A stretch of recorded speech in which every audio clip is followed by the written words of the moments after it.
Bonjour à tous, c'est Alex et Thomas de The Man Cave. Aujourd'hui, Thomas nous présente l'Amaretto. Je ne sais pas si vous connaissez cet alcool italien, c'est l'alcool italien le plus bu dans le monde. Je vais tout vous dire, d'où ça vient, comment on le boit, quel goût ça a. C'est parti? C'est parti. Je vais vous parler de l'Amaretto. L'Amaretto, ça vient de l'italien amar, qui veut dire amer. Et c'est parce qu'en fait, l'ingrédient principal de l'Amaretto, c'est... des amandes. Exactement, les amandes amères. C'est ça. Et du coup, tu fais bien de dire amandes amères parce qu'en fait, les amandes qu'on mange à l'apéritif ou ce genre de choses et les amandes amères, c'est pas du tout la même chose. Et si vous mangez des amandes amères directement, vous pouvez mourir parce qu'il y a du cyanure à l'intérieur. Et en fait, ça ne consomme que distillé, voilà, qui en alcool comme ça. On va vous parler aujourd'hui de différentes bouteilles qu'on a sélectionnées, mais d'abord, j'ai sélectionné la Di Saronno, c'est l'Amaretto le plus connu du monde. Il y a même certains pays où quand vous allez là-bas et que vous demandez un Amaretto, ils ne savent pas ce que c'est. Vous demandez un Di Saronno, ils vous servent ça, mais c'est un Amaretto. Dans les Amaretto, il y a différentes gammes. Il y a on va dire l'entrée de gamme le plus connu du monde où il y a des noyaux. Des amandes de noyaux? Des amandes de noyaux d'abricot ou de pêche. Et nous, on va vous parler d'un 100% amande, hop, avec la marque Adriatico. On remercie d'ailleurs de nous avoir envoyé les petites bouteilles. J'ai oublié de vous dire d'ailleurs, mais dans l'Amaretto, on a l'impression qu'il n'y a que de l'amande, mais en fait, il y a plein d'autres choses. Il y a de la cannelle, il y a des prunes, il y a du miel, un petit bouquet d'épices en fait qui est ajouté à ça. Et il y a aussi du sucre. C'est pour ça que c'est autant sucré et c'est une liqueur. Deux petits amaretto qu'on va déguster tout de suite. Donc il y en a un qui est brun, je ne sais pas si vous voyez bien la couleur, on vous mettra un petit travelling. Du coup avec des amandes torréfiées. Et un tout blanc qui en fait est issu d'une expérience qu'ils ont voulu faire où ils ont simplement enlevé la peau des amandes, le petit opercule un peu marron, et du coup ça fait quelque chose de tout blanc. C'est très soyeux, on a l'impression d'avoir du lait d'amande et une onctuosité dans le truc. On dirait c'est très lacté et pourtant il n'y a pas du tout de lait dedans. Et donc on en a un qui est à 16%, celui-ci, l'autre qui est à 28%. Les gens le connaissent parce que ça se met souvent dans les tiramisu, dans les petits biscuits, les amaretti, je sais pas si tu connais. Si vous voulez voir des recettes de cuisine avec de l'alcool, dites-le nous en commentaire. On fera venir quelqu'un parce qu'on n'a pas envie de le faire. Mais on peut aussi le boire en entrée, en digestif, ou en cocktail. Il y a beaucoup d'amaretto sour. Pareil, si vous voulez qu'on fasse des vidéos sur le cocktail, n'hésitez pas à nous le dire. En commentaire. On fera venir des petits bartenders. Ça me fait penser à une bouteille des années Art déco. On est clairement dans les années 30 avec le style. Ouais, alors du coup c'est très raccord. Alors toute l'imagerie de la marque, parce que si vous allez sur leur compte Instagram qu'on vous mettra en dessous, vous verrez ils sont assez fans de Fiat 500. Et en fait l'origine de ces bouteilles c'est les pouilles. Du coup il y a des décors super jolis, un peu années 40, 50, très art déco, t'as raison. Ouais non, l'univers il est cool. C'est ça. Très sympa. Le petit twist de cet amaretto comparé à l'autre, c'est qu'ils mettent une petite pincée de sel de la mer Adriatique. D'où le nom Adriatico. Parce qu'ils sont situés juste en face, en fait, il y a les champs d'amandes qui surplombent la mer. Du coup, ils prennent une petite pointe de sel. J'ai la petite histoire de l'Amaretto que j'ai réussi à trouver sur internet. Alors, je ne sais pas si elle est vraie. Elle est très storytelling en tout cas. Les alcools en général, il y a toujours des histoires assez alambiquées. A priori,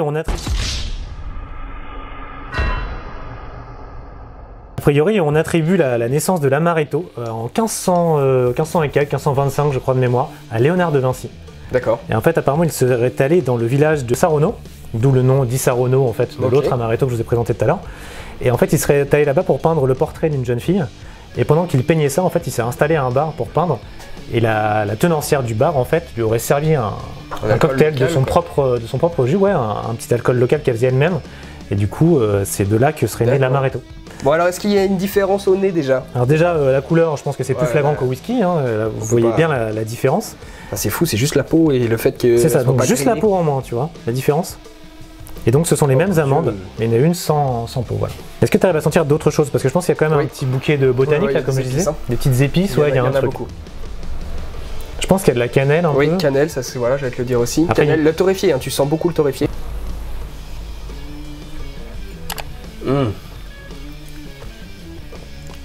T'as l'impression, directement en bouche, d'avoir un sirop pour la toux.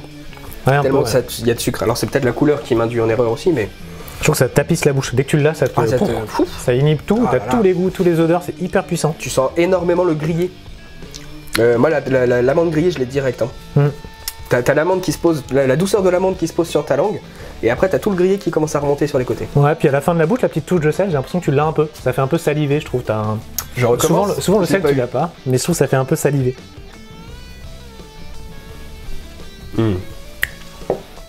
Ah, c'est fou comme c'est bon. Même au début, je trouve qu'il y a un côté un peu caramel beurre salé, tu vois. Un peu ça. Exactement. Une belle découverte ça. Ouais. Je vois que t'as apprécié.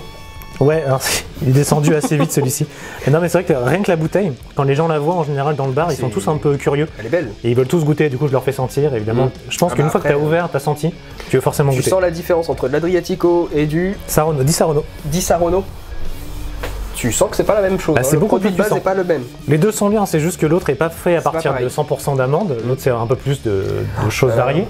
Mais c'est moins puissant aussi. Après, pour faire la cuisine ou ce genre de choses, le Di Saronno ça très bien. Celui-là, c'est un peu dommage de le mettre dans du tiramisu, encore que si vous en faites un super bon, vous avez une super recette. Ah ouais, ça fait bon. Mais en cocktail, celui-là, il est top. J'ai fait un amaretto sour avec un blanc d'œuf et un peu de citron. C'est excellent. Ça passe tout seul. On goûte le blanc. Le blanc est peut-être là plus souple, plus doux. Non, mais ça me fait penser à un truc de mon enfance, ça. Je te dirai après. Oui. Il y a peut-être des gens dans les commentaires qui sauront de quoi je parle et d'autres qui ne sauront pas du tout. En tout cas, moi, ça me fait penser à de la colle Cléopâtre. T'as connu ce truc-là à l'école primaire? Le petit pot de colle que vous tourniez avec un bâton. La douceur. Après celui-là, comme du lait d'amande. Je trouve que ça fait lait de noix de coco. Oui, aussi. Il y a un petit côté un peu râpeux coco derrière.